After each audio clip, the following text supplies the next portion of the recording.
to the Texas Values Report. This is Jonathan Saenz, President of Texas Values. Great to be with you on another glorious week in the state of Texas. Hope you're doing well. Hope you had a great Valentine's Day and you're enjoying the 80-degree weather that I was experiencing yesterday as I was out on a ball field with watching one of my kids. But hey, this is not a show about the weather. We talk about the issues of faith, family, and freedom in the arenas of the courts, the legislature, and the media. And I'm so excited, if you're watching on Facebook, to have this backdrop again that we have. Many of y'all may know we went through a couple of moves as our organization has been growing, and we got the studio, the in-house studio going again. And that's how we get the benefit of this backdrop. Speaking of Facebook, if you're watching on Facebook, if you'll do like me, I'm going to go ahead and share this post on my personal Facebook page so we can drive up some traffic, because we're going to have a great conversation today with a friend of mine and somebody who is a veteran when it comes to politics and policy, particularly in the state of Texas, but certainly in other parts of the country. Matt Mackowiak is going to be our guest today on the Texas Values Report. He runs an organization called Potomac Strategy Group, and he's also the chair of the Travis County Republican Party. But for many years, he's been involved at the federal level, the state level, and also at the local level in political races and also policy issues. And with the State of the State address coming up with the Governor Abbott later tonight, we thought he'd be a great guest to talk a little bit about that issue. Matt, welcome to the Texas Values Report. Great to be here. Thank you, Jonathan. How are you?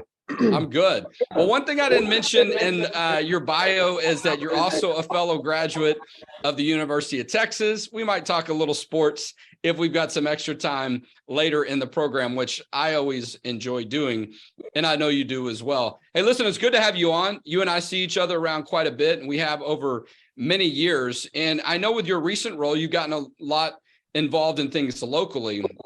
But for quite a long time, I know a lot of your focus has been what's happening at the state level, not only politically, but policy-wise. And so there's a lot of talk about things that are happening at the state of the state tonight. But I just want to start with, tell us a little bit about the work that you do with Potomac Strategy Group so our listeners and viewers can become aware of that.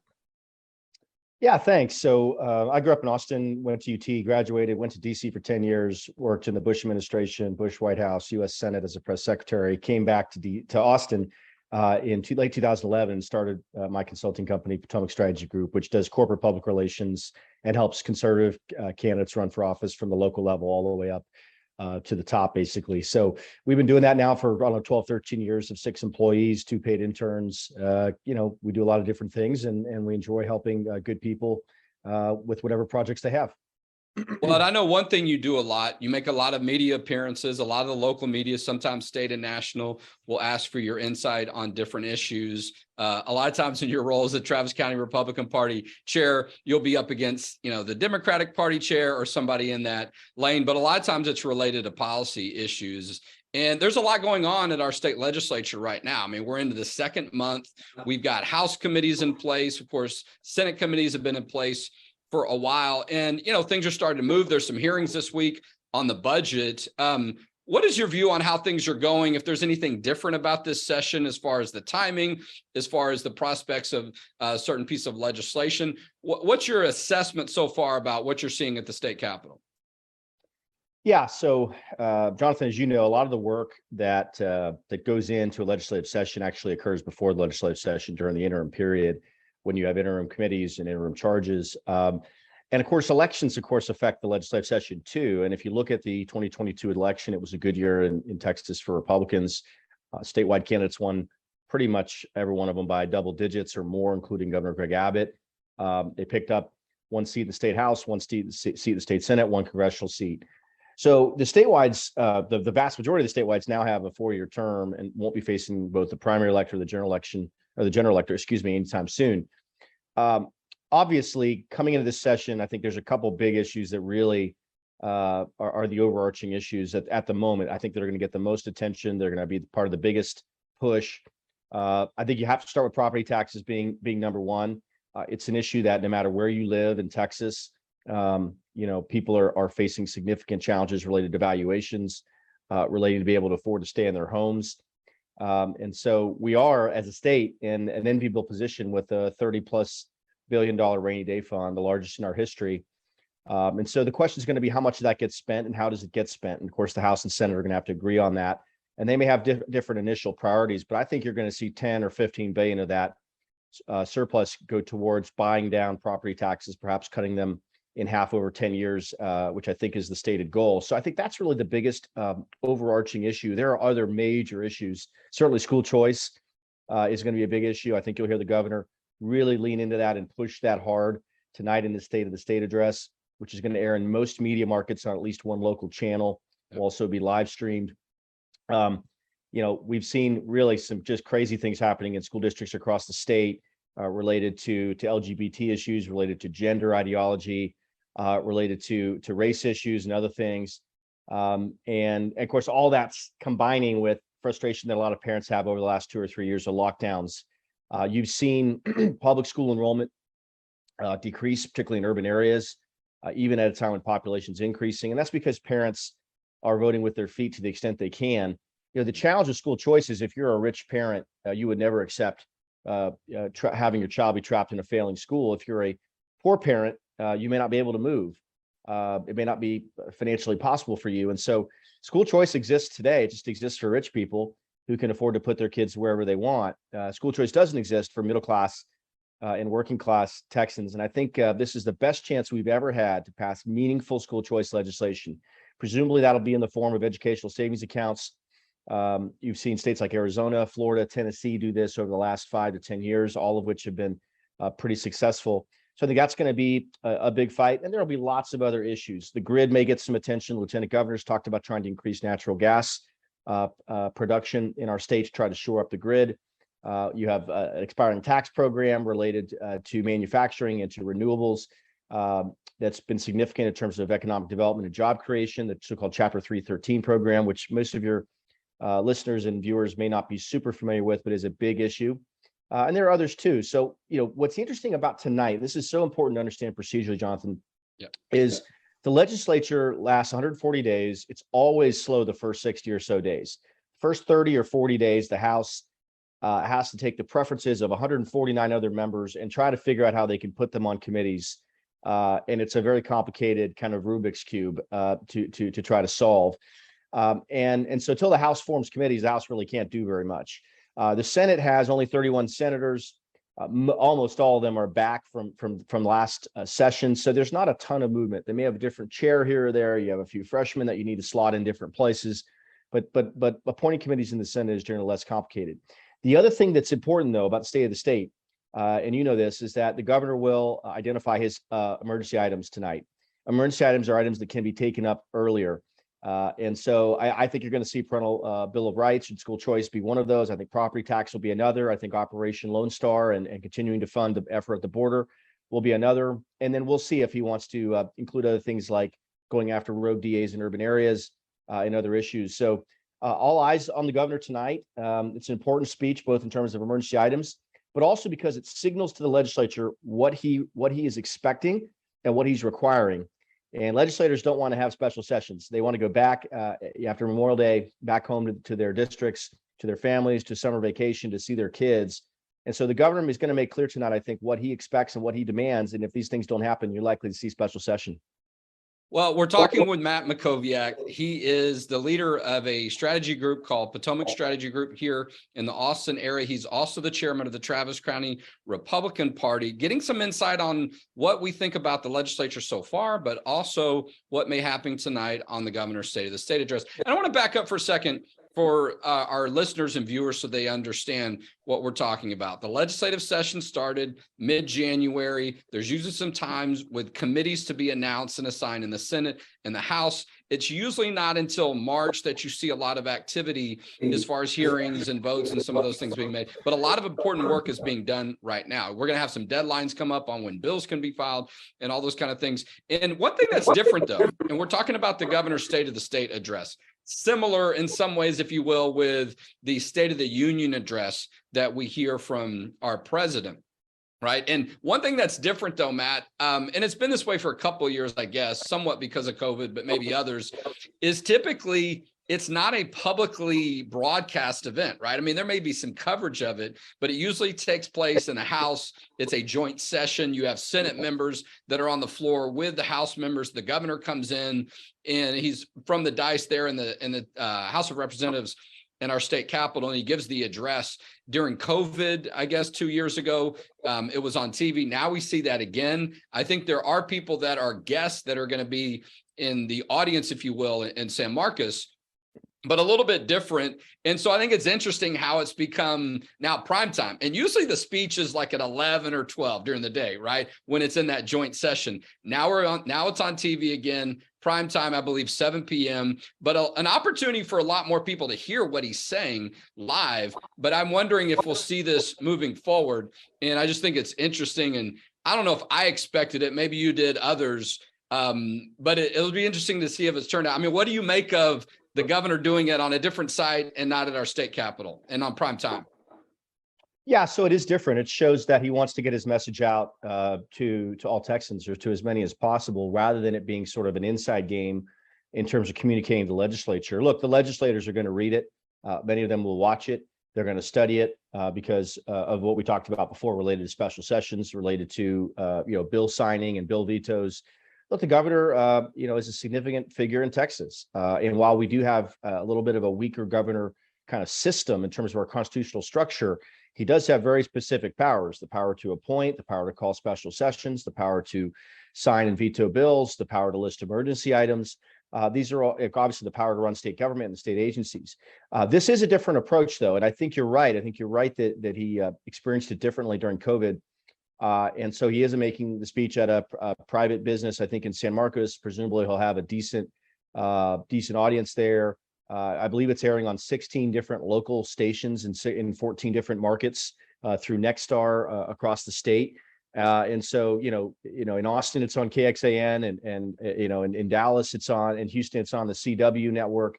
It's on the Fox affiliate in Waco, et cetera, et cetera. You can find, that in your local listings. But I actually think, given the way politics is changing, it's more about going directly to the people, more about an outside game rather than an inside game. And so I think delivering that message to the largest audience possible is smart. And the legislature is going to hear it, whether it's being given at the Capitol or being given somewhere else. Well, and speaking of the State address, we'll have some live coverage, if you will. We'll be putting it on live stream on our social media channels. And I think we're going to have a segment after that where we just offer a little bit of commentary of what we heard and what the governor talked about, to give our quick reactions. And, I do think it's interesting, though, to have it on television, because I think maybe before COVID, a lot of people may not even realize that the governor did a State of the State address, right? You and I know that. We've been around this issue a lot. We've been around the Capitol a lot to see it. But I'd be, if there was a poll out there, I bet a lot of people didn't even realize the governor did something like this. And so it's kind of an educational thing, too, for people to come a little bit more aware of that role that he has, the role of influence, right? He's the governor of our state, even though he's not going to be a part of the legislative process as far as, voting on the House or Senate floor or voting in committees. He certainly has that influence. Real quick, though, Matt, drill down a little bit on that emergency item issue. And so what that means as far as timing and why that's important. Yeah, so you've got 140-day legislative session, and if I'm trying to remember the exact number of days, I think it's 60 days. Correct me if I'm wrong. I think it's right. This first 60 days, because of our constitutional system and our Constitution, legislature cannot take up legislation and pass legislation in the first 60 days unless the governor deems a specific issue as an emergency item. Now, look, we're getting closer and closer and closer to 60 days here, right? So we're probably at 40 or 42 days right now, I would guess. But that means you might see bills passed, particularly in the Senate, as soon as next week, maybe the end of next week, after these items get listed. And so, obviously, you race the clock in a state that has a part-time legislature that meets every other year. You're always racing the clock. We don't have a full-time permanent legislature in Texas. I think a lot of Texans recognize that as a blessing, because that limits government. It means only the most important things that have a consensus between the House and Senate, in many cases that move on a somewhat bipartisan basis, can break through. And so we'll see what those items are tonight. As I said before, I'd be shocked if it wasn't parental bill of rights / school choice, property tax, and something related to border security. I think those three. In the past, he's listed 3, 4, 5 items. You could have 1 or 2 more, and there's 5 or 10 things he could put on that list. So we'll see what they are. We'll see whether that generates legislative activity with greater urgency as soon as Monday. I think it probably will. Well, speaking of school choice, on March 13th, we're having our Texas Faith and Family Day. This is an event we only do during a legislative year. It's going to take place at the state capitol. Corey DeAngelis, who's talking a lot about the school choice issue and is from Texas, he's going to be one of our speakers. Abby Johnson, pro-life leader, and the young lady, Riley Gaines, who's leading a lot of the Save Women sports issues. She's a NCAA women winning swimmer herself, will be there on March 13th. I want to close out with that too, a little bit of detail on the school choice. Matt, you made a couple of comments at the beginning about this issue, about, some of the factors that have put this in a position for us to maybe see something. Because you and I have seen this time again. People come to the Capitol and they say, this is the session on school choice. And it always just kind of falls apart. But I agree with you. I think things are different this time. What are you seeing? Yeah, well, first of all, the governor has been, I think, more public about his support for school choice. Really, I would almost call it more aggressive over the last, let's call it 6 months, making absolutely clear he is all in on school choice, that he wants to see this happen, that he's putting his political muscle behind it. Now, as you know, Jonathan, as insiders know, that this generally breaks down to a House versus Senate battle. And the reason for that is the House has a much larger number of rural members who are Republicans. Generally speaking, rural Republican House members feel like school choice may not benefit their districts. And so they are somewhat reticent or resistant to getting on board. The argument I would make to them is if they don't think it's going to benefit their districts, then it's also not going to cost them anything either, right, or reduce enrollment. At the end of the day, Texas should not be lagging other red states when it comes to school choice. And we have been. We have done a lot with charter schools. We have equalized the tax treatment so that construction is now treated the same way it is with public schools. We've increased the cap on a stair-step basis over 6 or 8 or 10 years. In fact, Dan Patrick, before he was lieutenant governor, he was Senate education chair, led that effort. Those are good things. You have something like 300,000 kids in Texas in charter schools, but you have 60,000 of them on waiting lists. And so the question now is, are we just going to make school choice about charter schools? Charter schools are public schools. They have a lottery. You apply, maybe you get in, probably you don't, you get on a waiting list. We have more kids trapped in failing schools than the 60,000 that are on waiting lists. And so the question is, are they going to be able to get to an outcome at the end of this legislative session? You could perhaps see them carving out some of the rural counties in some way. I think that's an idea that's been kicked around. If that's the way to get this done, that may be how it gets done. But the fact that you have lieutenant governor, the Senate, and the governor all pushing in the same direction with a certain number of conservative members in the House gives us more momentum than we've had before on this issue. So we'll see if they get it done. I think it's probably 60% chance, 70% chance they ultimately get it done. But we're going to have to see.